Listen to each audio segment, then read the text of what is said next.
أعوذ بالله من الشيطان الرجيم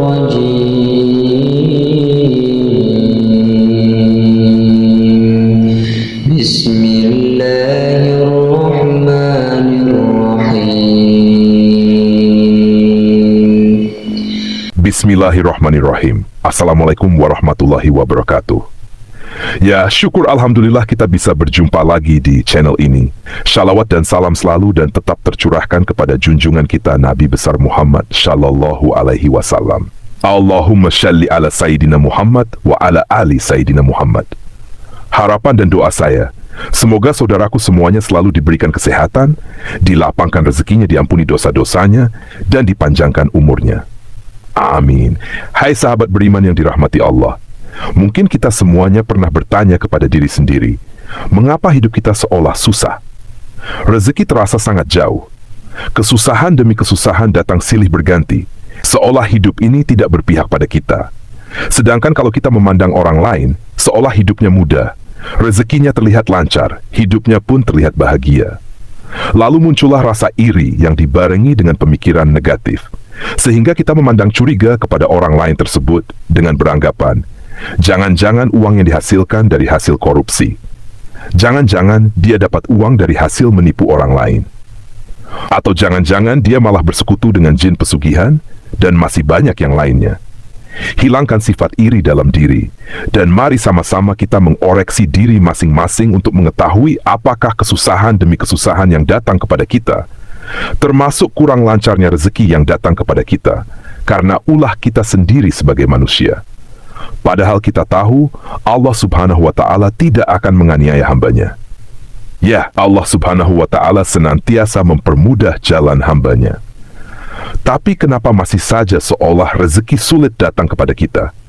Hai sahabat beriman yang dirahmati Allah, perhatikan 9 hal yang akan saya sampaikan. Siapa tahu masing-masing dari kita masih ada yang melakukan hal-hal berikut ini. Yang pertama, apakah kita masih melakukan kemusyrikan atau berbuat syirik meski hanya dalam hati? Yang dimaksud syirik adalah menyekutukan Allah subhanahu wa ta'ala dengan sesuatu. Bisa benda, tempat, manusia, dan lain sebagainya. Satu contohnya seperti ini. Kita percaya bahwa rezeki yang datang kepada kita adalah karena kita mempunyai benda keramat yang mempunyai petuah mendatangkan rezeki.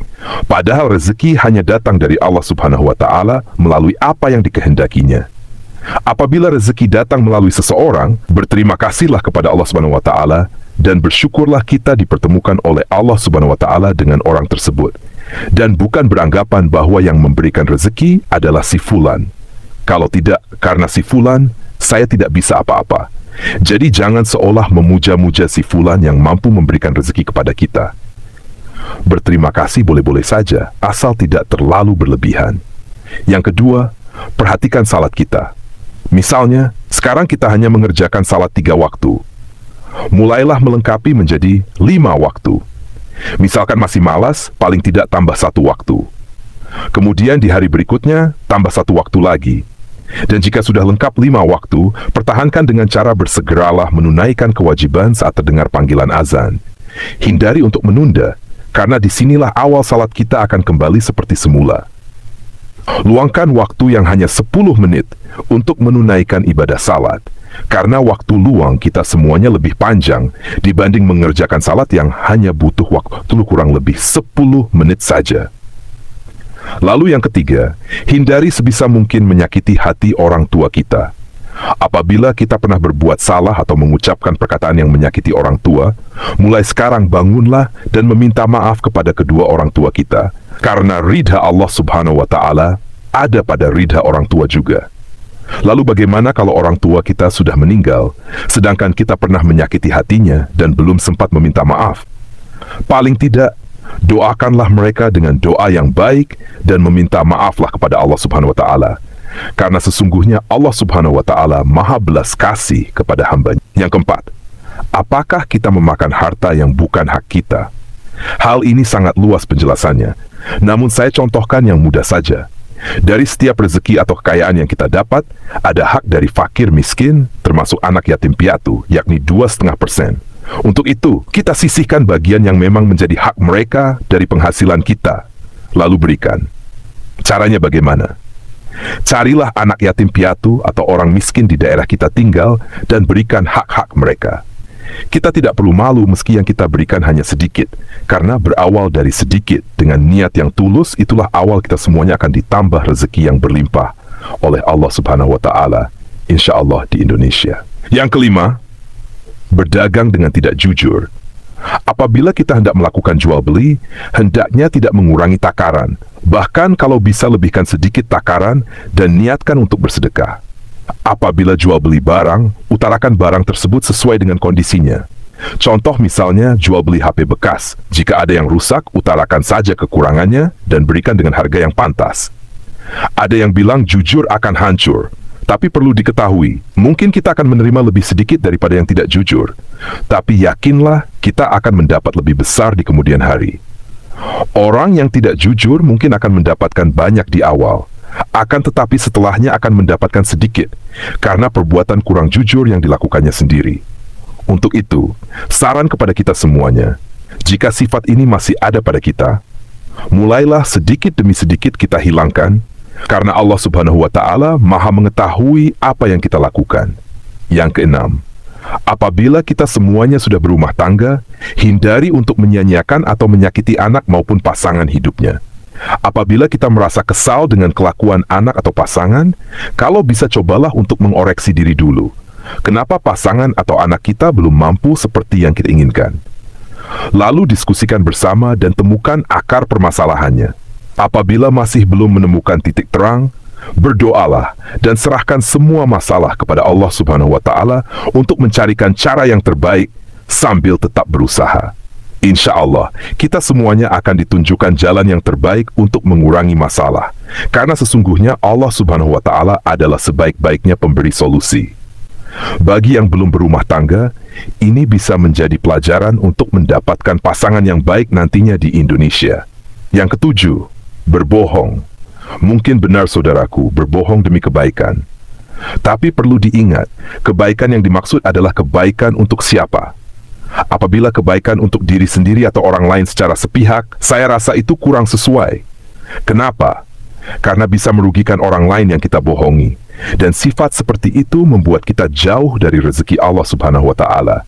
Cara menghilangkan sifat berbohong tidaklah mudah seperti membalikan telapak tangan, akan tetapi bisa kita kurangi sedikit demi sedikit kebiasaan tersebut.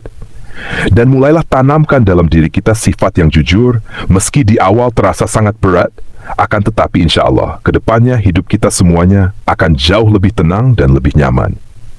Bagi saudaraku yang mendengarkan video ini, bukalah hati dan pikiran saudaraku semuanya ketika pasangannya ingin mulai bersikap jujur. Hindari urusan yang menyalahkan. Hindari untuk saling menyudutkan pasangan. Dukunglah dengan perkataan maupun perbuatan yang baik dan mulailah untuk saling memaafkan. Insya Allah akan mendatangkan rezeki yang luar biasa dari Allah Subhanahu wa Ta'ala. Yang kedelapan, memerintah atau berkuasa dengan sewenang-wenang. Maksudnya adalah apabila sedang menduduki jabatan penting atau menjadi pemimpin dalam rumah tangga, hindari untuk menyalahgunakan kewenangan demi kepentingan pribadi. Kalau dalam jabatan saya contohkan, memudahkan urusan orang lain dalam hal korupsi atau menipu.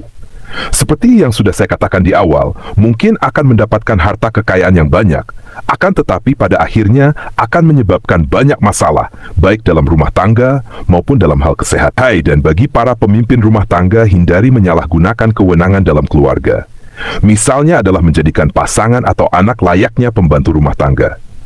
Perlu diketahui, pasangan maupun anak adalah partner dalam mengarungi samudera kehidupan.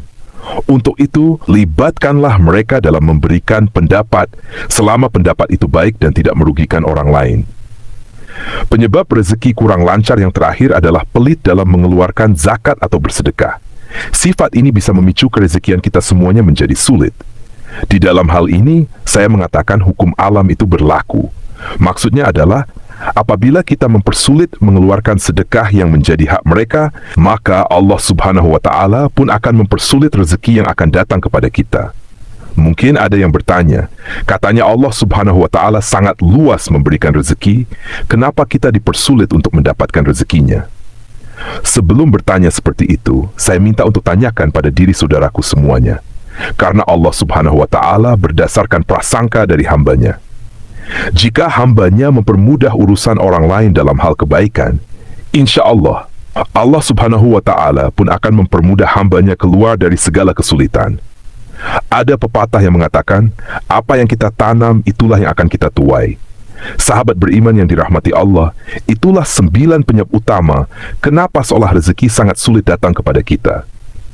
Untuk itu, bagi saudaraku semuanya yang mendengarkan video ini, mulai sekarang dan seterusnya, hindari dan tinggalkan sebisa mungkin 9 hal tersebut, dan mulailah menanamkan kebaikan untuk menuai kebaikan pula. Demikian yang bisa saya bagikan, semoga bermanfaat untuk kita semua. Assalamualaikum warahmatullahi wabarakatuh.